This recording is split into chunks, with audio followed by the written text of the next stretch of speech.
அம்மா இன்னைக்கு டின்னர் பாப்போமா? பார்க்கலாம் வாப்பா. என்ன செஞ்சிருக்கீங்க? இட்லி செஞ்சுட்டேம்மா. அதோட சிக்கன் குழம்பு செஞ்சிருக்கேன். சூப்பரா சிக்கன் குழம்பு வச்சுட்டேன். சூப்பர். எல்லாரும் என்ன நீங்க தண்ணியா குழம்பு வச்சிருக்கீங்க அப்படின்னு கேட்கலாம். இது தண்ணியெல்லாம் வைக்கல. ரசம் குழம்பு வச்சிருக்கீங்க. ரசம் மாதிரி இருக்கு. ரசம் கிடையாது. ரசம் உங்க வீட்டுல நீங்க அப்படிதான் வைப்பீங்களோ? இந்த மாதிரி தான் ரசம் இருக்குமா? எங்க வீட்டுல இப்படிதான் குழம்பு இருக்கும்.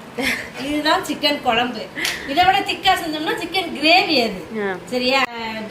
யாரோ ஏதோ சொல்லிட்டு போட்டோமா, நம்ம குழம்பு நம்ம ஊத்துவோம். இட்லியை வைங்க. சரி வைக்கிறேன். நீ சொல்றதுக்காக நான் வச்சு நம்ம இட்லியை ஊற்றி சிக்கன் குழம்பு ஊற்றி சாப்பிடுவோம். ஓகே.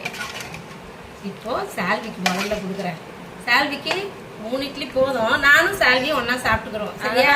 சிக்கன் குழம்பு இருந்தா இறங்கும், 4-5 கூட இறங்கும். என்ன டார்லிங்? ஆமா ஆமா தானே. எங்க வீட்டுல டின்னர் இதுதான்.